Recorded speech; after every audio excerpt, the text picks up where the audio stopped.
Hello and welcome to my channel. I'm Jason White and this is Jason's Weird Reads, and this is the place where I like to talk about books, mostly horror books, fantasy books, and science fiction books. And today I'm going to be doing the Stephen King book tag. Now this book tag was created by the Bookish Drummer. You can go check out his video, which will be listed down there. And I was tagged by Mike's Book Reviews. So thank you, Mike, for tagging me. I was really shocked to see that. So I typically don't do too many tags. I'll do one or two here, but this one really intrigued me, and so I thought I'd jump on it right away. And if you've tagged me for anything in the past and I haven't done it, I really do apologize, but I really need to write them down in a list because I tend to forget what I've been tagged in. If I don't do them right away, then I typically just don't do them at all.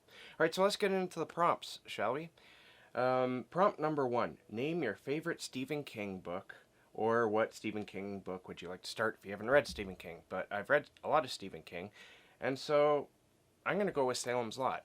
This is sort of a go-to for me because there's so many of Stephen King books that I would say make my tops lists of books read. I just love Stephen King, but Salem's Lot really sort of hits home the small town story and corruption spreading out through that small town in the form of vampires, and I just absolutely love this story. It's one of my favorite vampire stories, and a lot of people have sort of copied Salem's Lot since it came out, but that's okay because you could read Robert R. McCammon's They Live, which takes place in Los Angeles, so it's taking Stephen King's Salem's Lot and moving it to a much bigger city, but that's a lot of fun too.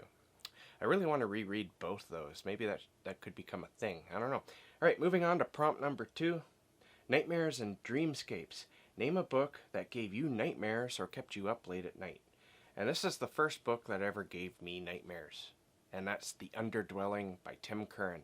This is a book about, sort of like, it's about miners. I forget where exactly, but they're mining something or other, and they wake up an ancient creature, and there's a scene where they're deep underground. They're like a mile or two underground or more. I don't remember how deep they actually go into the earth, but it's incredibly, I'm not exactly claustrophobic, but the idea of that makes me feel claustrophobic, especially if you're being attacked by someone or something.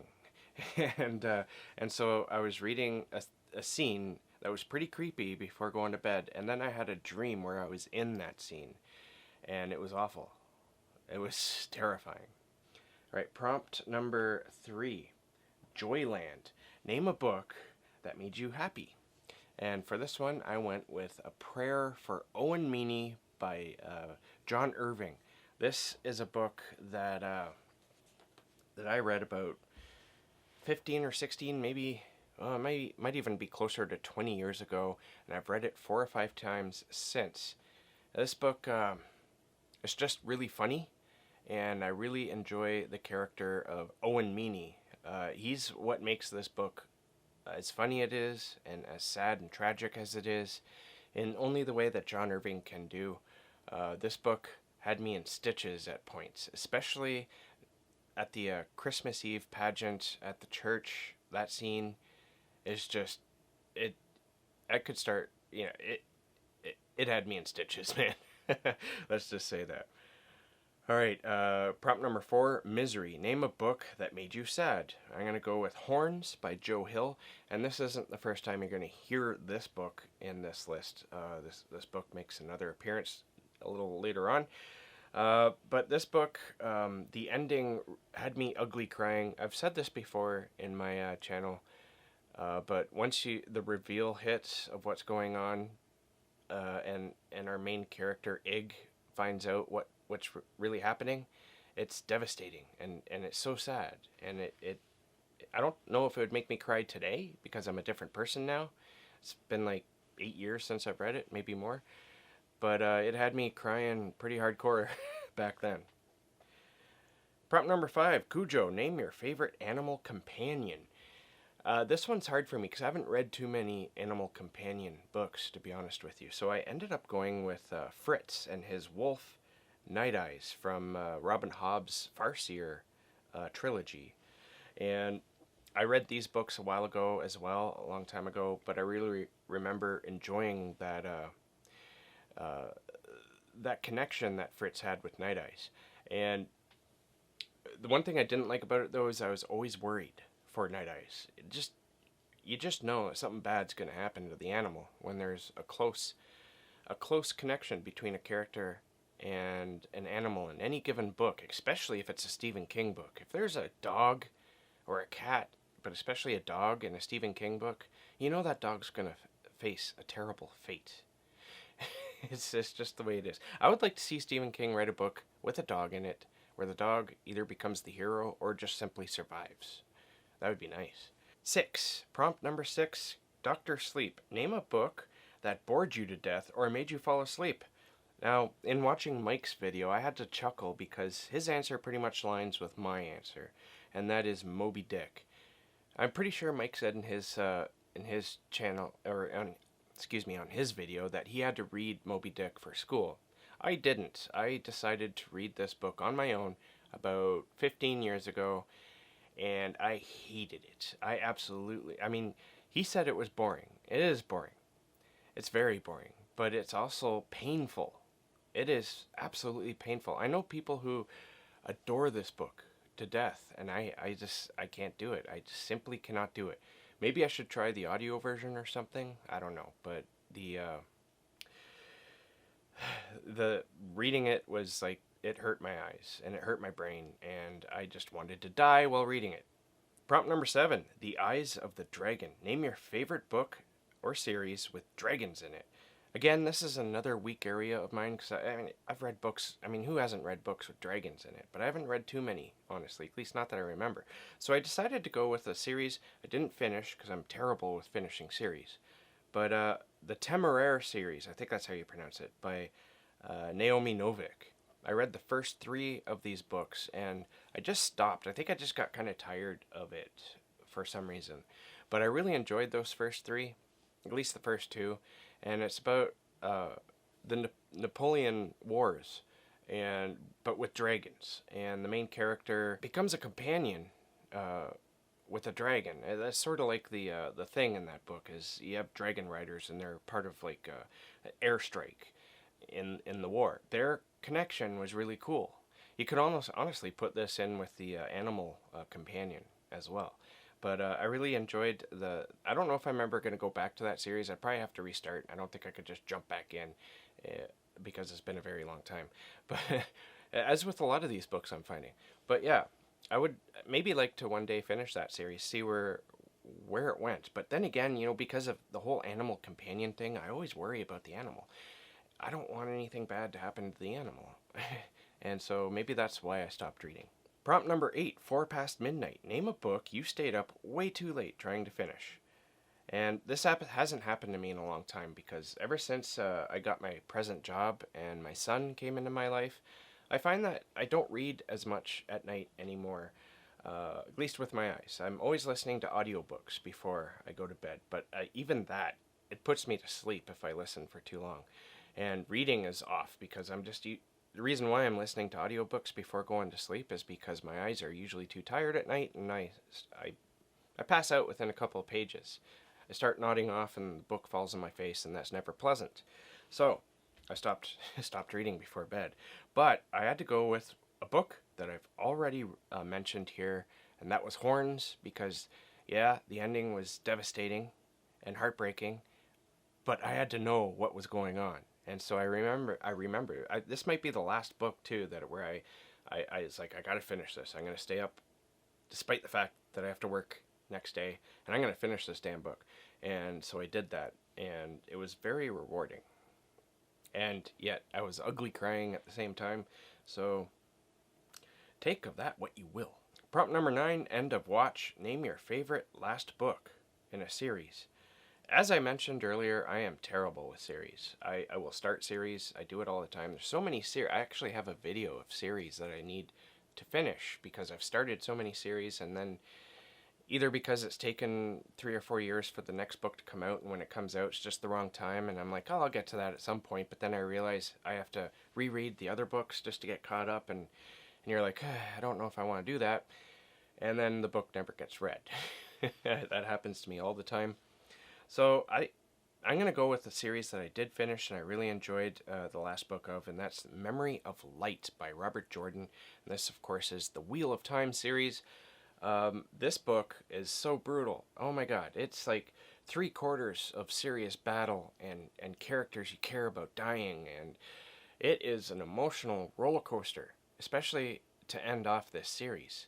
It is fantastic, and it's honestly, you could use this as propaganda to go and finish other series. I think I should take that as some sound advice. Alright, moving on to prompt number 10, The Outsider. Name your most unpopular opinion that makes you feel like an outsider. I live in a very highly conservative area, and my own personal politics tends to lean towards the left. And so any of my political opinions or thoughts on human rights are often laughed at or shrugged off. It's just who I am, though. I've always believed that we should, live and let live. That's always been, unless of course you're hurting people, then maybe you should be stopped. But live and let live. That I don't see anything wrong with that. Prompt number 11, Rage. Name a book you rage quit or DNF'd.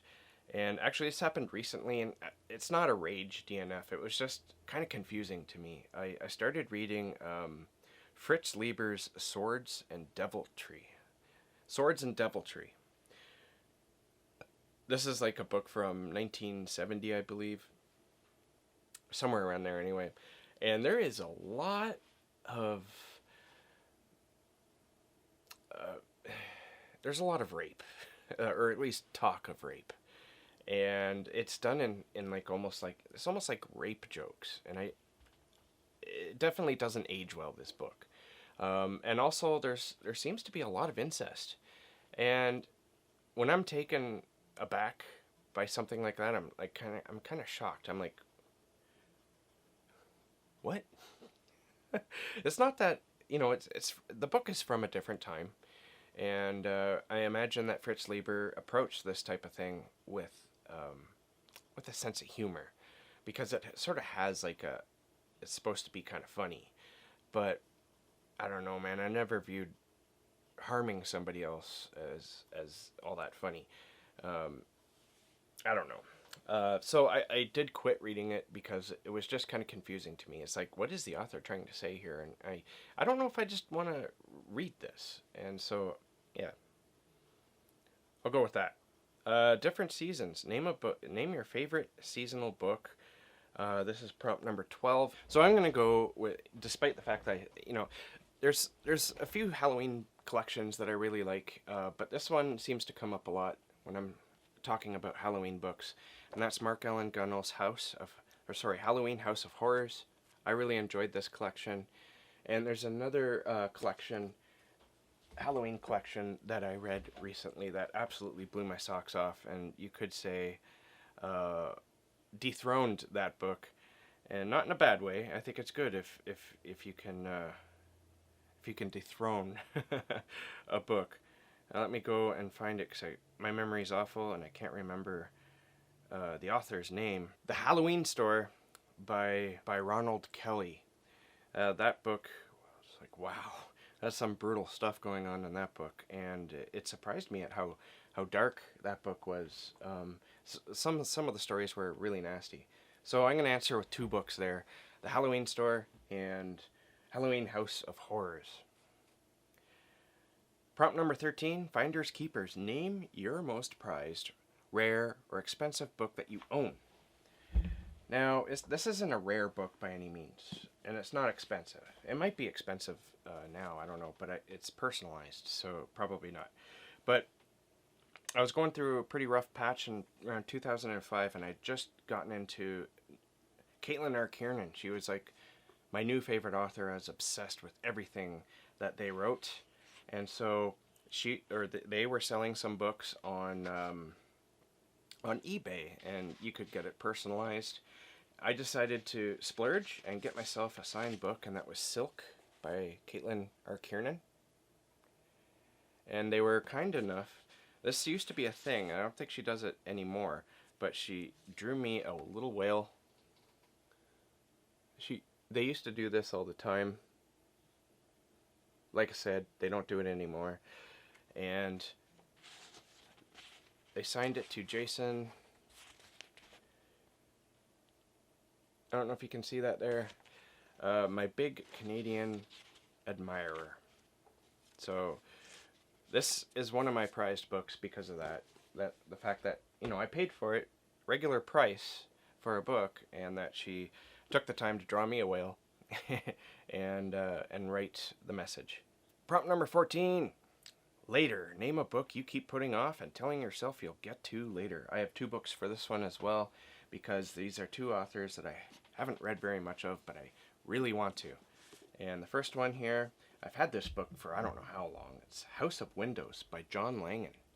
And I don't know why I keep putting this book off. It's just so many books I put off, and this is one of them. But this is one I want to get to as soon as possible.